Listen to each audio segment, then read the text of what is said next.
Ladies and gentlemen, welcome to my latest video, which is going to take you on a tour of my newest classroom, ScientiaTerra 4.0. Now, the cool part about this is that I was super fortunate in that when I started gamification, truthfully, I had no idea what I was doing. It was kind of confusing and crazy and just a whole trial and error learning process. This year, our district built a brand new high school. So this current building we are in is the old high school as our middle school transitioned here. Here's the best part about it. Now that I know what gamification really is and all the trial and error that I've gone through in the past 3 years, I was able to design the current ultimate classroom for me because I had a way bigger space, way wider, not so much the bowling alley style classroom I used to have. And I'm so excited to show everybody what it looks like. So check it out, ScientiaTerra 4.0. Let's go!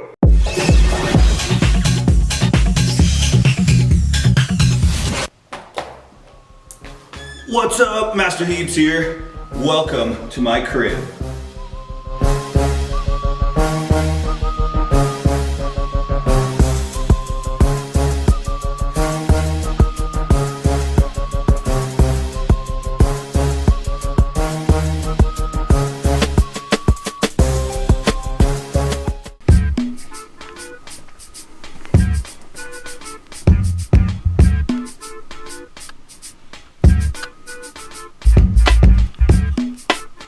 Alright, welcome everybody.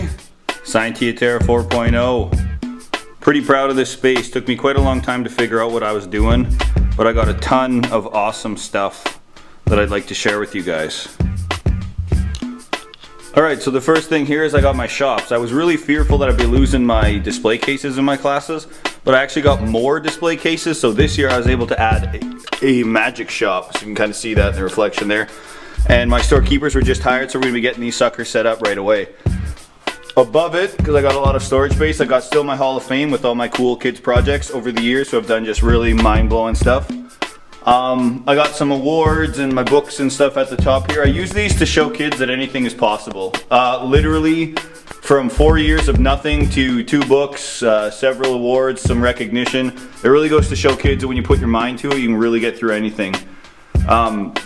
I've got my hidden thing in the roof. I'm going to talk about that in a second. I got my moon. Coming from a science lab from the high school, they had a fume hood. Problem is, fume hood was broken. So what does that naturally become? A dragon's lair, because why not? It's an exploratory piece in the classroom. Kids need to figure out how to get to the dragon lair, get some dragon eggs, and maybe grow their own dragon of their own. I even found these beautiful little LED fire bulbs that flicker like fire, so in the dark you're able to get kind of that fiery effect. Moving along, I just had some jarred specimens and things to keep with the science medieval theme. I got some gross stuff in jars, whether it's a crawfish or a big shrimp or bullfrog or something. Okay, so new addition is I have multiple battle boards this year. I'm going to be talking about this in a later video, but here's one of them, located in the back of my classroom, which is going to be a different level that kids are going to be able to explore later on. So kind of as you go through this, you're going to see I've got a floating island on it. I've really taken up crafting because I'm a gigantic nerd now, more than ever before. So I built this volcano, and it does cool stuff like Echo Volcano. So you can see my volcano lights up, and it actually is a diffuser hidden inside, which de-stinks my grade 8s, which is a pretty good thing considering puberty and all that fun stuff that we deal with as grade 8 teachers. There's my volcano lit up in the distance, looks pretty sharp in the dark. Moving along, back of my classroom. I took a bunch of stuff over from before. This is the Master Heaps flag that someone designed for me. I've still got my floating airship, my steampunk airship in the class. Going through here, I've got a gigantic, I thought I had a big board before. It is humongous, so I've split it up a variety of different ways. I've got my treasure clues here, which are really helpful for just me giving out clues. My first one was just solved last week. Kids were pretty pumped. Took them about 6 weeks, but it was awesome. I've got my Player of the Week board where I announce my Players of the Week. And I've got my Guild of the Week board where I announce my Guild of the Week. I've got my very popular kilometer. Every time a student dies in the game, they up the kilometer one. The goal is to keep it as low as possible. In my current 4 years, this is the lowest total I've had so far, which is awesome. I've got my map of ScientiaTerra, a couple of my original safety posters that are just the best. I've got some message board action going on here, which is cool. You can see a lot of people putting forth the effort now to start sending their messages back and forth about meeting places. You can see that people are selling stuff, which is cool. People are starting to look for food now and doing other different kinds of things, which is pretty cool. And here's a new addition this year, the Wheel of Chance. This is a special prize students can earn, and then whatever number they get associates to a bag or an envelope on the wall. And the tricky part is once a number is drawn, they lose that ability to get it. So if you spin and go on one that's already drawn, you don't get another spin. So the longer this lasts, the trickier it will be to earn prizes. New this year, and in homage to a really wicked flag from my Thirsty Games of last year, I have the Trader's Tent, the scaliest Trader's Tent. And inside there you can see I've got some dismembered body parts because why not, Halloween sales and donations. But inside you can see I have a treasure box. Anytime these doors are closed, and there will be a message on the front here telling them what they want. If you bring it first, then you go ahead, you get the prizes. Still got my dragons. Huge counter space in this classroom, which is just absolutely incredible. It's kind of the view from the other side.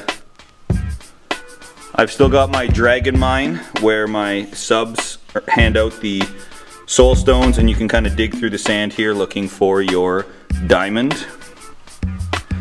Moving along. Got some things you can only access at certain levels. Big hit with kids. Going through here, and of course my favorite thing in the world, my battle board, the thing that I had no idea what it was 4 years ago and has just continued to grow and be the center point of my classroom. As you can see, it's way different than before. I have taken up crafting and have been obsessive with watching a series of videos put on by Dungeons and Dragons kind of terrain crafters and stuff. And I am now absolutely obsessed with building my own stuff.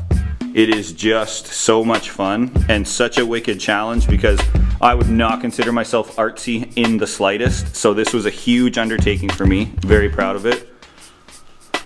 Moving along here, I've dropped some black foam core board and I've hidden all of my stuff. If I want to keep the medieval theme, I tried to hide everything electronic. Moving on here, I've got my Forbidden Forest. The cool part about this is last year our science prep room was overrun with kids getting stuff, so this time we have completely barred it. You are not allowed to go in there at all. On the other side of the battle board, I've got my battle book, which I'll talk about in my next video. This whole battle board is now turned into its own separate entity, mirror imaging the game way more than it has before, with its own stories and side quests and missions and stuff, which has been a ton of fun. Again, taking up the crafting, I have transformed my desk into a castle. A cool part is that we are in process of actually turning this into a drawbridge. I didn't paint the other side to show you that this is literally just made with foam core. This is 1/2-inch foam core. And when you really take some time to learn how to do this stuff, it is actually incredibly easy and so forgiving of errors. I just can't stop using it. I build everything with it. It's just so much fun to use. I've got my little box here where they can actually submit. Here's a really cool feature that I didn't even know was a thing until I got to this classroom.